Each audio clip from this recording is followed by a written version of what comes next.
उत्तिष्ठ गरुडध्वज उत्तिष्ठ कमलाकान्ता त्रैलोक्यं सुप्रजा रामपूर्वा सन्ध्या प्रवर्तते उत्तिष्ठ नरकासुर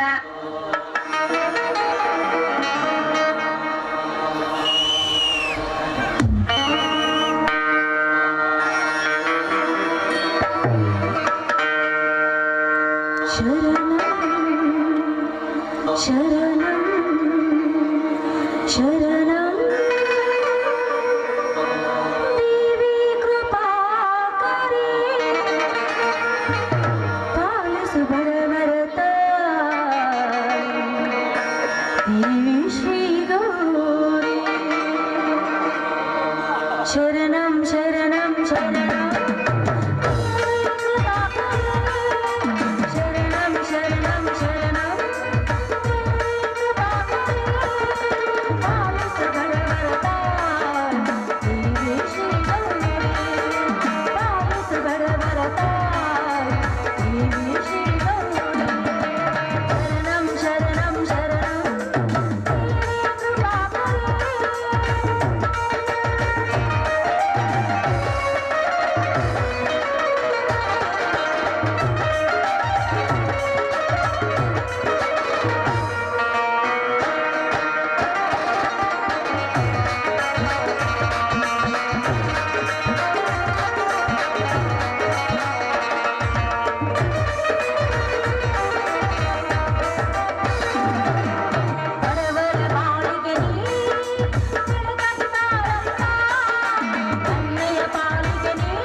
ಜಗನ್ಮಾತೆ ಲೋಕ ಕಲ್ಯಾಣಕ್ಕಾಗಿ ಅವತರಿಸಿ ಬಂದಿರುವ ನೀನು ಈ ಸಮಾಜದ ಅಂಕು ಡೊಂಕುಗಳನ್ನು ತಿದ್ದಲು ಹೋಗಿ ನೀನು ರೀತಿ ಅಸಹಾಯಕಳಾಗಿ ಸುಮ್ಮನೆ ಕುಳಿತುಕೊಂಡಿದ್ಯಾ ತಾಯಿ.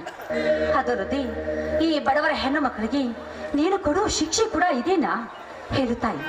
ಸುಂದರವಾದ ಕನ್ಯೆ ಬೇಕು ಅಂತ ಬಂದವರು ಎಲ್ಲರೂ ನನ್ನನ್ನು ಇಷ್ಟಪಟ್ಟರು ಕೂಡ ವರದಕ್ಷಿಣೆ ಮಾತು ಅಂತ ಬಂದಾಗ ಹಿಂತಿರುಗಿ ನೋಡದೆ ಸುಮ್ಮನೆ ಹೊರಟೋಗುತ್ತಾರೆ.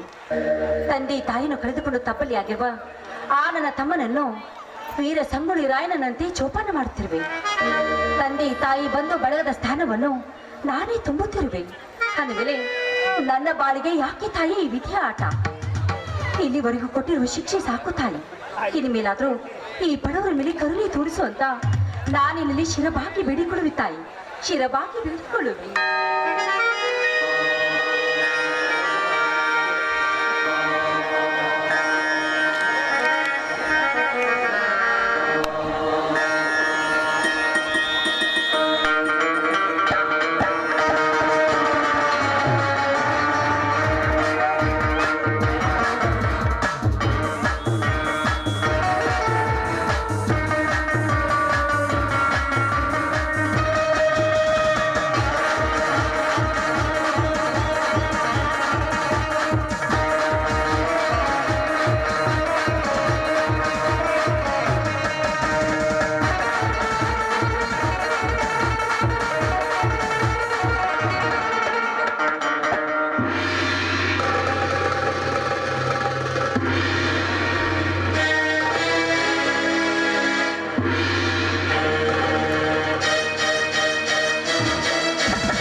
ಗೊತ್ತಿಲ್ಲದೆ ನಮ್ಮ ಮನೆಗೆ ಆಗಮಿಸಿ ಈ ರೀತಿ ಹೊಚ್ಚರಂತೆ ನಗುತ್ತಿರುವರಲ್ಲ, ಯಾರೀ ನೀವು? ನಾನು ಯಾರು?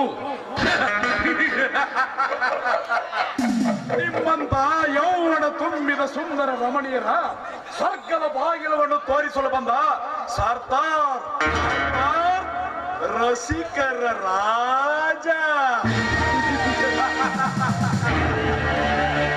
ಹಲೋ ಮಿಸ್ಟರ್, ಅವಶ್ಯಕತೆ ಇಲ್ಲದ ಅನಿವಾರ್ಯ ಸಮಯದಲ್ಲಿ ಅಂಧಕಾರದ ಮಾತುಗಳನ್ನಾಡಿ ಅವಿವೇಕಿ ನೀವಾಗಬೇಡಿ. ಬಂದ ಕೆಲಸ ಏನು ಅಂತ ಮೊದಲು ಹೇಳಿ. ಬಂದ ಕೆಲಸ ಕಾಂಚನ, ಕಾಂಚನ ನಿಮ್ಮಂತವರಿಗೆ ನಮ್ಮಂತ ಶ್ರೀಮಂತರಿಂದಲೇ ಸಿಗುವುದು ಸುಖ. ಅದೇ ಬಂದ ಕೆಲಸ ನಂದು. ಇರಬಹುದು, ನೀನು ಬೆಟ್ಟ ಅಪೂರ್ವದ ಗೌಡನೇ ಆಗಿರಬಹುದು. ಆದ್ರೆ ಅವಶ್ಯಕತೆ ಇಲ್ಲದೆ ಅಪರಿಚಿತರ ಮನೆಗೆ ಆಗಮಿಸುವುದು ನೀನು ಮಾಡುತ್ತಿರುವ ಕೆಲಸ ಕೂಡ ಶುದ್ಧ ತಪ್ಪು. ಅದು ಅಲ್ಲದೆ ಅರ್ಥವಿಲ್ಲದ ವಿಷಯದ ಬಗ್ಗೆ ಮಾತನಾಡುವುದು ಕೂಡ ಇನ್ನೂ ತಪ್ಪು. ಅದನ್ನು ಚೆನ್ನಾಗಿ ತಿಳಿದುಕೊಂಡು ಮಾತನಾಡಿ. ಅರ್ಥವೇನರ್ಥದ ಮಾತು ಇಲ್ಲಿ ಬರುವುದಿಲ್ಲ ಕಾಂಚನ. ನನಗೆ ನೀನು ಬೇಕು. ಅರ್ಥ ಅನರ್ಥ ಮಾತ ಇಲ್ಲಿ ಅವಶ್ಯಕತೆನೇ ಇಲ್ಲ. ನಾಟಕದಲ್ಲಿ ಒಬ್ಬ ಕಾಮುಕ ಖಳನಾಯಕ, ಊರಿಗೆ ಒಬ್ಬ ಅಗರ್ಭ ಶ್ರೀಮಂತ ಇರುವ ಹಾಗೆ ನ್ಯಾಯ ಕೊಡಿಸುವುದಕ್ಕೆ ನನ್ನಂತ ಹೆಣ್ಣು ದೇವತೆ ಇದ್ದಾಳೆ ಅಂತ ಎಚ್ಚರದಿಂದ ಮಾತನಾಡಿ. ನಿನ್ನ ಹೆಣ್ಣು ದೇವತೆ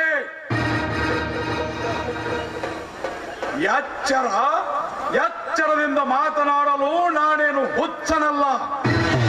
ನಿಮ್ಮಂತ ರತಿಮಣಿಯರಿಗೆ ಸುಖದ ಭೋಗವನ್ನು ಕೊಡಲು ಬಂದ ಈ ಬೆಟ್ಟಾಪೂರದ ಗೌಡ.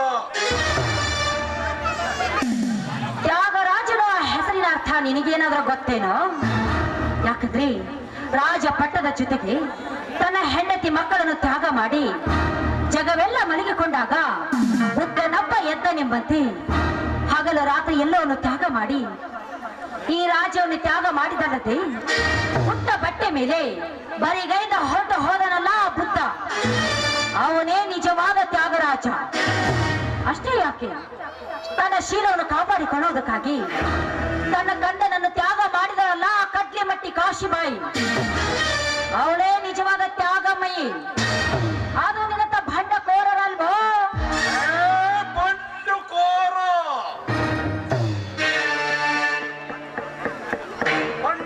ಬಂಡಾಯದಿಂದ ಬಡಿದಪ್ಪಿಸಿದಾಗಲೇ ನಿಮ್ಮಂತವರು ಬಂದು ನಮ್ಮ ಈ ಶ್ರೀಮಂತರ ಆಸ್ಥಾನದಲ್ಲಿ ಬೀಳಬೇಕು. ಎಚ್ಚರದಿಂದ ಮಾತನಾಡು. ಛೇ ಎಂದು ಚಿಲ್ಲರೆ ಮಾತನಾಡೋ ನಾಮರ್ಥ ಯಕ್ಕಚಿತ ಒಂದು ಹೆಣ್ಣು ಎಂದು ಹೇಳುತ್ತಿರುವೆ ಅಲ್ಲ. ನಿನಗೆ ಜನ್ಮ ಕೊಟ್ಟ ನಿನ್ನ ತಾಯಿ ಕೂಡ ನನ್ನಂತೆ ಒಂದು ಹೆಣ್ಣು. ಅದನ್ನು ಮರೆತು ಮಾತನಾಡುವೆ ನಾವು ಕಟುಕ.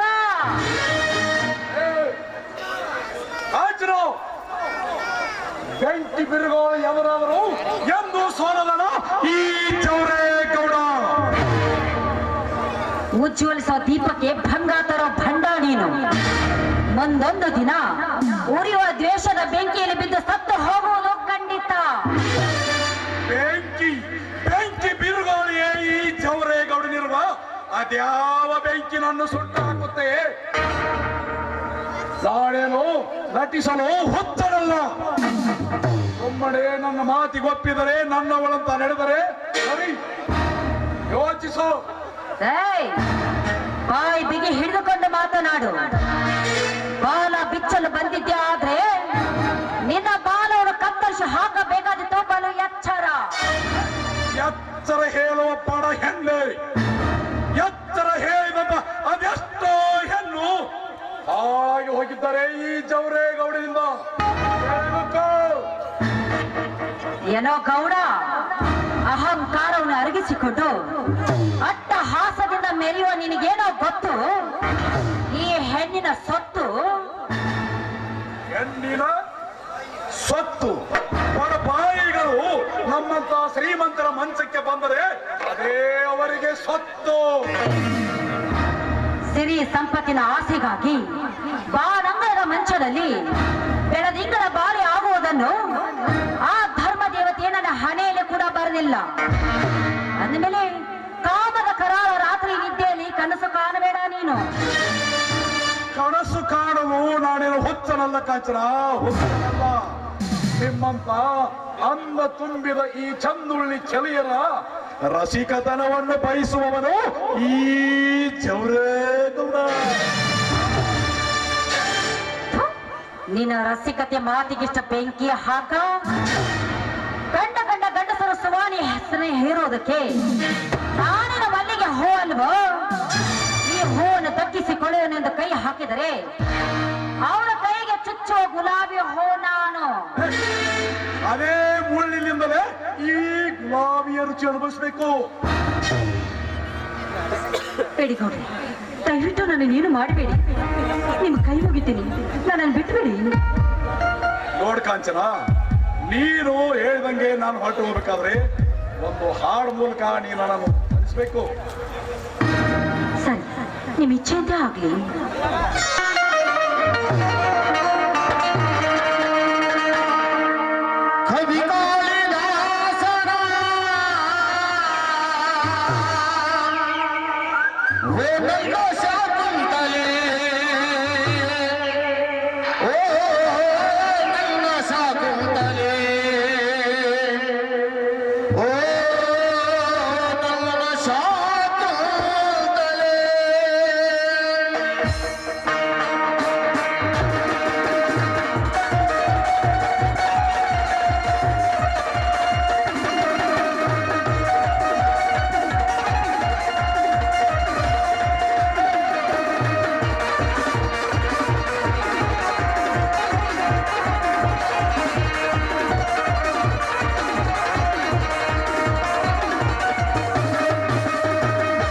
Thank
you.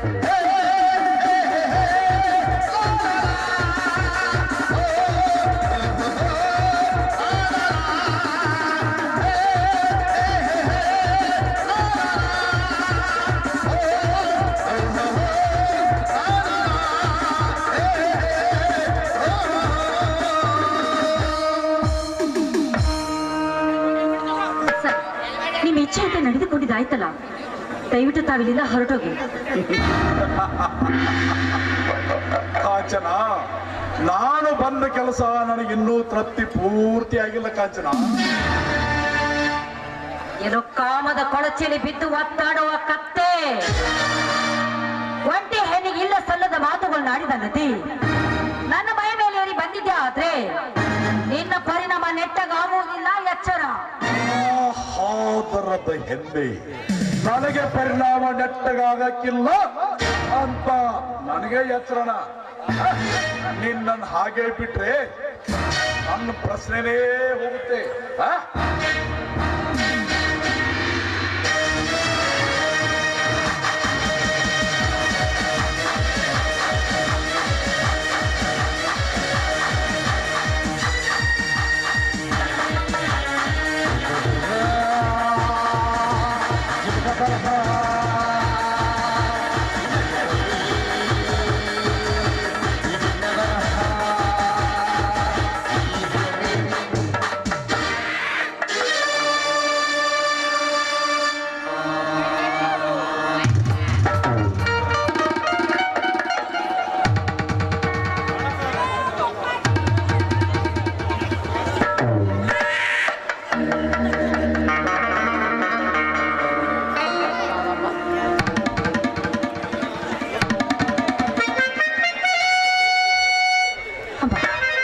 ಧರ್ಮಕ್ಕೆ ಬುದ್ಧಿ, ದಯವಿಟ್ಟು ಈ ನನ್ನ ಶೀಲವನ್ನು ನೀನೇ ರಕ್ಷಣೆ ಮಾಡು ತಾಯಿ, ನೀನೇ ರಕ್ಷಣೆ ಮಾಡು.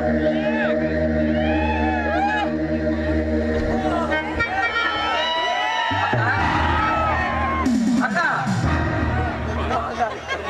ಯಾಕಮ್ಮ ಜ್ವರ ಕಿತ್ಕೊಂಡೆ? ತಮ್ಮ ಏನಂತ ಹೇಳಲಿ ತಮ್ಮ, ಆ ಮಾತನ್ನು ಯಾವ ಬಾಯಿಂದ ಹೇಳಲಿ?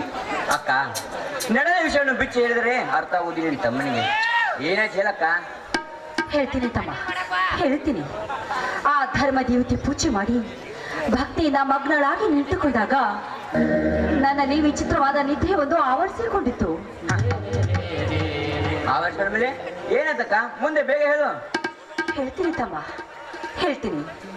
ಆ ಧರ್ಮದರಿಗೆ ಆರ್ತಿ ಎತ್ತಿ ನಾನು ಮಗ್ನಳಾಗಿ ನಿಂತುಕೊಂಡಾಗ ಯಾವನೋ ಒಬ್ಬ ಕಾಮುಕ ಬಂದು ನನ್ನನ್ನು ಬಲಾತ್ಕಾರ ಮಾಡಲು ಪ್ರಯತ್ನ ಪಟ್ಟಂತೆ ನನಗೆ ಕೆಟ್ಟ ಕನಸೊಂದು ಬಿದ್ದಿತ್ತು. ಅಕ್ಕ, ನೀ ಕಂಡಿದ್ದು ಬರೀ ಒಂದು ಕೆಟ್ಟ ಕನಸು, ಅದಕ್ಕೆ ಯಾಕೆ ಚಿಂತೆ ಮಾಡ್ತೀಯಮ್ಮ? ಬಿಟ್ಬಿಡು. ಹೌದಪ್ಪ, ನಾನು ಕಂಡಿದ್ದು ಬರೀ ಕೆಟ್ಟ ಕನಸು ಮಾತ್ರ. ಹಾಗಾದ್ರೆ ಮತ್ತೆ ಕಣ್ಣಿನಲ್ಲಿ ಭಯದ ಭೀತಿ? ತಮ್ಮ, ನಿನ್ನ ಆಲೋಚನೆಯಂತೆ ನನ್ನಲ್ಲಿ ಭಯದ ಭೀತಿ ಆವರಿಸಿಕೊಂಡಿದ್ದು ನಿಜ. ಆದ್ರೆ ಈಗ ಬಿದ್ದಿರುವ ಈ ಕೆಟ್ಟ ಕನಸು ಮುಂದೊಂದು ದಿನ ಎಲ್ಲಿ ನನ್ನ ಸಾಗುತ್ತೇನೋ ಆತಂಕ, ಭಯ ನನ್ನಲ್ಲಿ ತುಂಬಾನೇ ಕಾಡುತ್ತಿದೆ ತಮ್ಮ. ಕ್ರಾಂತಿವೀರ ಸಂಗೊಳ್ಳಿ ರಾಯಣ್ಣಂತೆ ಬೆಳೆದ ನಂತರ ಈ ಸೂರ ಶಿವಾಜಿನ ತಮ್ಮನಾಗಿರುವಾಗ ನಿನಗೇ ಕಮ್ಮ ಅವಮಾನದ ಆತಂಕ?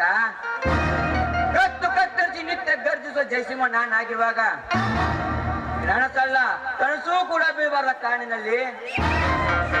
ಆಯ್ತಪ್ಪ, ನಿನ್ನ ಧೈರ್ಯದ ಭರವಸೆಯನ್ನು ನಾನು ಆವರಿಸಿಕೊಳ್ಳುವೆ. ಮುಂದೆ ಎಲ್ಲವೂ ಆ ದೇವರ ಇಚ್ಛೆಯಂತೆ ಆಗಲಿ.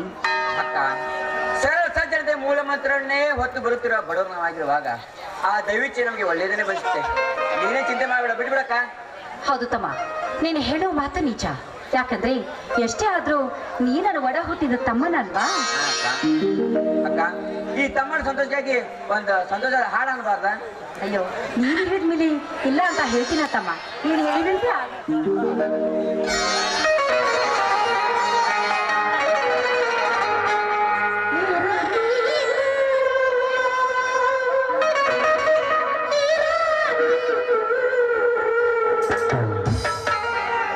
ಅಕ್ಕನಂತೆ ಹೇಗಿರಬೇಕು, ತಮ್ಮನಂತೆ ಹೇಗಿರಬೇಕು, ಇರಬೇಕು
ಹೊತ್ತಾಯ್ತು, ಊಟ ಮಾಡುವಂತೆ. ಆಯ್ತಕ್ಕ, ಹಸುವಾಗಿ ನಡೆಯಕ್ಕ. ಸರಿ ಬಾರಪ್ಪ.